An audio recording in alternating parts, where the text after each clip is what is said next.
Madame, Monsieur, bienvenue dans le cadre de l'émission Vitamine B. Aujourd'hui, nous sommes à Gagnières, dans le sud de la France, dans le cadre d'un stage artistique organisé par les écoles Psalmodia. Notre invité aujourd'hui pour parler des psaumes, des artistes, c'est Nicolas Ternisien. Nicolas Ternisien, bonjour. Bonjour. Alors, avec vous, on va parcourir aujourd'hui le psaume 42. Pourquoi avoir choisi ce psaume? Alors la première raison, c'est parce que dans mon église, où je suis pasteur, il n'y a pas très longtemps de cela, un dimanche matin, j'ai été conduit à apporter une prédication sur le sujet du psaume 42. Et j'ai lu ce texte de manière nouvelle et j'ai eu à cœur de le partager à mon assemblée. Alors vous êtes en même temps musicien, vous jouez de la guitare, vous êtes aussi chanteur, et c'est aussi l'un des psaumes qui a inspiré l'un de vos chants. Oui, lors du dernier album, Tes marques et mes mots, un des titres de l'album s'intitule « Il est mon salut ». Et ce titre a été directement inspiré de ce psaume 42 et aussi d'un autre psaume, le psaume 63. Et je trouvais cette pensée plusieurs versets qui disent dans le psaume 42 « Il est mon salut ». Et je trouve qu'il n'y a pas de plus grande force que de croire que Dieu peut être notre salut, qu'il est celui qui ultimement a le pouvoir de nous sauver de toute situation. Alors je vous propose tout d'abord de lire ce psaume et puis Oui. ensuite nous allons le parcourir. Comme un cerf qui soupire après l'eau des ruisseaux, de même je soupire après toi, ô mon Dieu. J'ai soif de Dieu, du Dieu vivant. Quand pourrais-je venir et me présenter devant Dieu? Mes larmes sont le pain de mes jours comme de mes nuits. Sans cesse on me répète, ton Dieu, où est-il donc? Avec quelle émotion je me souviens du temps où, avec le cortège, je m'avançais en marchant à sa tête vers le temple de Dieu, au milieu de la joie et des cris de reconnaissance de tout un peuple en fête. Pourquoi donc, ô mon âme, es-tu si abattue, et gémis-tu sur moi? Mets ton espoir en Dieu, je le louerai encore, car il est mon sauveur. Mon Dieu, mon âme est abattue. Voilà pourquoi je pense à toi, du pays du Jourdain, des crimes de l'Hermon et du mont de Mitsehar. Un abîme en appelle un autre, tu fais gronder tes chutes, tous tes flots et tes larmes ont déferlé sur moi. Que le jour, l'Éternel me montre son amour, je passerai alors la nuit à chanter ses louanges. Et j'adresserai ma prière au Dieu qui me fait vivre. Car je veux dire à Dieu, lui qui est mon rocher, pourquoi m'ignores-tu? Pourquoi donc me faut-il vivre dans la tristesse, pressé par l'ennemi? Mes membres sont meurtris, mes ennemis m'insultent, sans cesse ils me demandent, ton Dieu, où est-il donc? Pourquoi donc, ô mon âme, es-tu si abattue et gémis-tu sur moi? Mets ton espoir en Dieu, je le louerai encore, mon Sauveur et mon Dieu. Alors Nicolas Ternisien, est-ce que c'est une interpellation que vous entendez souvent? Ton Dieu, où est-il donc? Donc c'est une formule que l'on retrouve deux fois dans ce psaume 42. Exactement. Les psalmistes sont réputés pour être des gens à la fois très honnêtes dans leurs cris, dans leurs prières.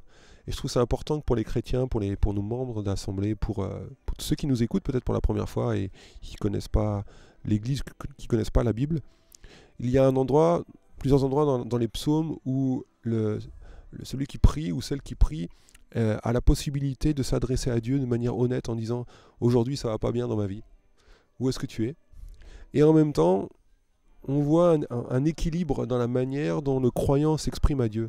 Il est à la fois honnête dans son cri en disant « Seigneur, je ne te vois pas », mais en même temps ferme dans son espérance parce qu'il proclame « Il est mon salut ». Et nous passons tous par des saisons où c'est vrai, on se pose des questions sur où est Dieu, est-ce qu'il existe vraiment, est-ce qu'il est encore là pour moi? Et là, c'est une question avec laquelle on vient souvent au-devant de vous qui prêchez devant pas mal de monde. Et Nicolas, ton Dieu, il est où? C'est sûr. Je veux dire, il n'y a pas très très longtemps, il y a quelques années, mais ça fait pas très longtemps, j'ai la douleur de perdre mon père, qui était chrétien engagé dans l'église. Il est parti suite à une longue maladie. Et un jour, quelqu'un est venu voir ma mère et lui a dit « Mais je ne comprends pas pourquoi Dieu a fait ça pour toi. Enfin, Dieu a fait ça contre toi. » Et cet homme qui est l'époux d'une dame qui vient dans l'église où se trouve ma mère, quelqu'un qui est sympathisant mais qui n'est pas encore vraiment croyant engagé. Et ma mère a su se remonter du deuil et a confessé son espérance, mais cet homme, ici, lorsqu'il a regardé la situation, mais il dit un peu comme le psalmiste, où est ton Dieu? Où est-il ton Dieu? Et c'est vrai que je l'ai vécu dans ma propre famille, je l'entends régulièrement aussi dans l'assemblée. Mais là, concrètement, vous-même, lorsque vous êtes assez jeune, j'imagine que Ouais. vos parents sont encore assez jeunes aussi, qu'est-ce que vous dites à quelqu'un qui dit, mais face au décès de ton père, ton Dieu, il est où? Je lui dis, c'est une réalité que je n'explique pas. Je suis devant quelque chose que je peux pas maîtriser, mais je ne reste pas seul avec mon deuil. J'ai une espérance, j'ai une paix, j'ai une consolation, et Dieu peut utiliser des moments où on a l'impression qu'il nous a laissé entre guillemets tomber pour derrière se glorifier. Et en fait, au travers du deuil de mon père, une jeune fille qui avait quitté l'assemblée où se trouvaient mes parents, au travers de la réaction du témoignage et notre espérance en Dieu, de notre confession de foi, de notre assurance dans ses promesses. Et la Bible dit que pour les croyants qui sont décédés, la Bible dit que on ne doit pas être comme ceux qui s'affligent, qui n'ont point d'espérance. Et donc on a utilisé cette parole de consolation pour notre situation, pour ce temps difficile. Et cette jeune fille a vu notre témoignage. Et ça a été la raison pour laquelle elle est retournée à l'église. Au travers de ce qui transparaissait de nous, ça l'a encouragée. Autrement dit, notre vie a été une prédication pour elle. Et c'est un peu ce qu'on voit dans ce psaume, si Exactement, on le ouais. regarde d'un peu près, c'est que d'un côté, il y a effectivement cette confession du fait que ça va pas bien, et que l'auteur du psaume, le psalmiste, est dans des difficultés, que manifestement il se demande où est Dieu, où il a bien pu passer, que manifestement il n'a pas trop, semble-t-il, les regards sur lui. Et en même temps, on voit une sorte de prédication à soi-même, à confesser que Dieu est là. Tout à fait. Il se prêche à lui-même.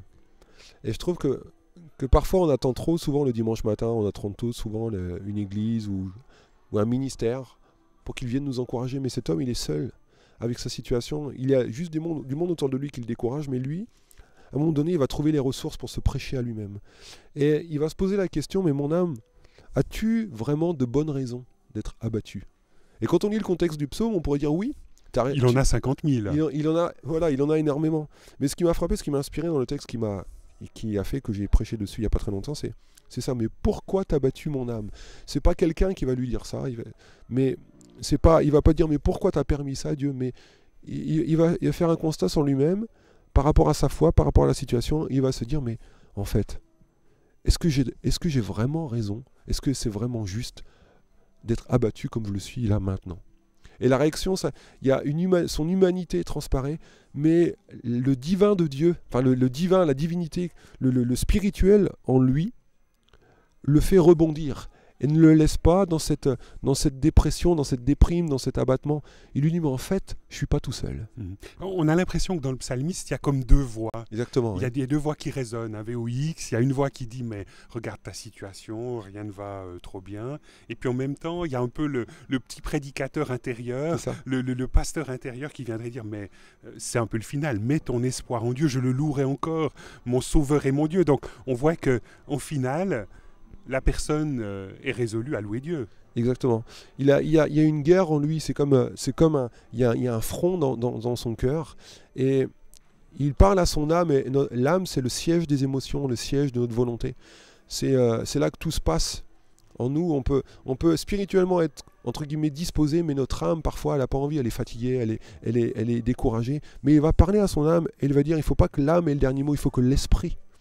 Parce que lorsqu'on est de nouveau, l'Esprit de Dieu vient nous régénérer dans notre esprit. Et c'est le spirituel, c'est ce que Jésus dit, il faut que ceux qui l'adorent en esprit et en vérité. Et donc il va gagner la bataille intérieure pour pouvoir mieux contrecarrer les adversités extérieures de ceux qui lui disent « Où est ton Dieu ?» Et c'est pour ça que c'est important qu'en soi-même, on soit en paix et qu'on gagne la victoire de notre intimité, de notre âme, de nos émotions, pour pouvoir mieux gérer les agressions extérieures de ces persécuteurs dont il parle ici, qui lui disent « mais en fait, arrête de croire en Dieu ». Mais vous-même, vous vivez de tels combats intérieurs où vous avez cette guerre entre deux voix qui, quelque part, vous disent d'un côté, écoute, regarde ta situation, sois un peu déprimé, voire dépressif par rapport à ce que tu connais, et de l'autre, cette autre voix qui vient dire, la voix du pasteur en vous qui dit « mais écoute, tu es dépositaire d'un ministère, d'un grand salut, d'un engagement de chanteur ». Te laisse pas aller? Moi je pense que oui, ça nous arrive. Après, tout dépend des circonstances. savez, le danger des pasteurs, c'est de faire paraître qu'on soit des Superman. On n'est pas des Superman. Les pasteurs, enfin, je veux dire, sont des hommes comme tout le monde. Et c'est important qu'on soit dans cet équilibre. Il faut qu'on soit vrai. Mais ça ne veut pas dire qu'il faut encourager à l'apitoiement. Le problème, c'est que il faut pas tomber dans un excès de dépression. On a ces combats, on est exposé comme tout le monde. Jésus dit, vous aurez des tribulations, mais il faut savoir rebondir. Et la parole de Dieu nous aide à cela. Et c'est vrai, il y a des moments où ça nous vient dessus, on ne sait pas, il n'y a pas forcément parfois de raison, mais il y a comme un abattement qui vient. Ça m'est arrivé plein de fois. Mais non, à ce moment-là, je trouve en moi les ressources. Et au travers de la louange, au travers de ma communion avec Dieu, je trouve les ressources pour rebondir. Parce que le danger, c'est de rester dans ça. C'est un véritable combat spirituel. C'est un véritable combat spirituel. Je veux dire, on est exposé à cela. Et le psalmiste, d'ailleurs, lui, il se souvient des moments de fête. Il aurait pu, il a des souvenirs, mais aujourd'hui, les souvenirs il ne reste plus que des souvenirs. Et donc, il doit trouver les ressources pour espérer. Et donc là, le fait de se rappeler des hauts faits, des exploits de Dieu, des grands événements, ça devient une source de renouveau, une source peut-être d'un autre regard sur soi. C'est ça. Et en fait, il y a quelque chose qui m'a frappé lorsqu'il dit « Espère en Dieu car je le louerai encore ». Il va espérer en Dieu. L'espoir qu'il va recevoir va naître au travers de la louange. Parce que lorsqu'on loue Dieu, on attire Dieu. Et parfois on attend que les choses aillent bien pour louer Dieu. Comme les Israélites qui sont sortis d'Égypte, ils ont loué Dieu après qu'ils aient vu l'Égypte, le Pharaon et son armée dans la mer Rouge. Ils ont loué Dieu, une fois que tout allait bien. Mais le psalmiste ici va commencer à dire « je le louerai encore ». C'est pas cette situation qui va faire que je vais me taire ou arrêter d'adorer ou de louer Dieu. Il dit en fait à ces problèmes, vous n'allez pas avoir raison de ma louange. Je le louerai encore. Et quand je le loue encore, j'ai des raisons d'espérer parce que Dieu n'est jamais très loin de ma louange. Et là, c'est ce que vous essayez de faire au travers de votre engagement avec un groupe de musique, avec votre guitare, dans des animations de culte et de rencontres. C'est ça. En fait, les cultes et la guitare, les instruments, tout cela, c'est juste une petite partie d'un mode d'expression d'adoration. J'aimerais vraiment dire que la louange, c'est pas, entre guillemets, faire chanter. J'ai souvent entendu ça et c'est vraiment limiter ce que Dieu désire dans notre vie. Il dit, Dieu cherche des adorateurs. Il ne cherche pas de l'adoration, d'abord. Il cherche des adorateurs. Des personnes... Donc c'est une disposition de cœur. Ouais, c'est nous-mêmes. C'est nous-mêmes. Dieu nous désire en tant que personne. Il ne désire pas qu'on... Il y a une différence entre faire la louange et être une louange. Et lorsqu'on va à l'église, on ne vient pas faire la louange. On ne dit pas, tiens, je vais louer le Seigneur. Ou tiens, je vais entrer dans un moment spirituel. Mais toute notre vie, du matin au soir, prendre soin de notre épouse, ou prendre soin des enfants, ou aimer notre voisin, ou travailler, ou que sais-je encore, faire nos études, faire les choses bien, c'est de la louange. Et se perfectionner dans son activité, dans son instrument de musique, comme font ici les artistes qui sont là, c'est de la louange. Et honorer les gens qui nous servent, c'est de la louange. Et donc Dieu cherche des adorateurs. Et ici, le psalmiste dit, je peux espérer parce que Dieu n'est jamais très loin de ma louange. Et lorsque je loue Dieu, un autre psalmiste dit dans le psaume 18, je m'écris, loué soit l'Éternel et je suis délivré. Ce n'est pas une formule magique, c'est une réalité spirituelle. Nicolas Ternisien, merci beaucoup de nous avoir accompagnés dans la méditation de ce psaume 42. Madame, Monsieur, nous espérons que cette émission vous aura intéressé. Au revoir et à bientôt.